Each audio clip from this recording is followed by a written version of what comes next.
प्रिय शिक्षार्थियों, अध्याय 15 संकल्प, इसकी वाचन और व्याख्या आप सुन चुके हैं तथा आपके डाउट क्लियरिंग क्लास में आपके शंकाओं का भी समाधान कर दिया गया है। तो आज इस वीडियो में हम लोग जानेंगे शब्द पोटली और अभ्यास के प्रश्नों को देखेंगे।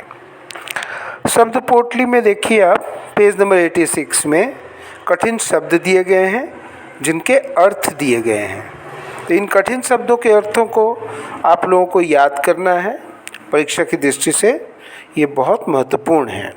जैसे देखिए, चाह का अर्थ है इच्छा, संकल्प का अर्थ है प्रण, निराश्रित जिसके पास कोई आश्रय ना हो, उद्यम अर्थात परिश्रम, उम्मीद अर्थात आशा, नव मतलब नई, ज्योत मतलब ज्योति, सर्वस्व मतलब सब कुछ या संपूर्ण, मान का अर्थ है सम्मान या आदर, कर्ज का अर्थ है ऋण। इसी प्रकार अभ्यास पाठ के अभ्यास में क्वेश्चन नंबर 1, इसमें कठिन शब्द दिए गए हैं।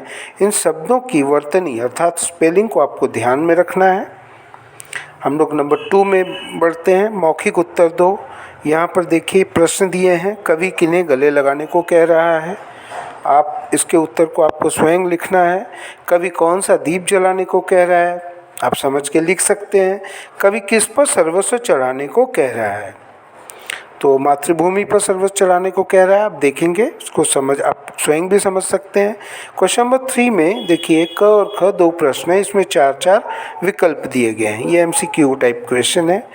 तो कवि रोकने को मना कर रहा है, 4 विकल्पों में से कोई एक विकल्प होगा। आप देखिए, देखकर इसको टिक कीजिए। यदि किसी प्रकार की असुविधा होती है तो डाउट क्लियरिंग क्लास में पूछिए। और कवि ने क्या संकल्प किया है, इसको भी आप लिख सकते हैं। आज मैं आपको बताऊंगा क्वेश्चन नंबर 4 पेज नंबर 87, प्रश्नों के उत्तर लिखो। इसमें इसके पहले प्रश्न कवि ने क्या क्या संकल्प किया है।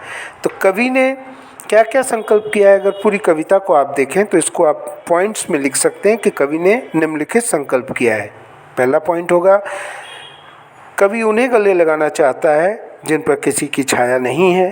पॉइंट नंबर 2, जो निराश्रय हैं उन पर कवि सुख बरसाना चाहता है। पॉइंट नंबर 3, जो अंधेरे घरों में अर्थात जो ज्ञान से दूर हैं, अज्ञानता में हैं, कवि उनके घर आंगन में परिश्रम का दीप जलाना चाहता है, उनको उत्साहित करना चाहता है कि वो परिश्रम करें।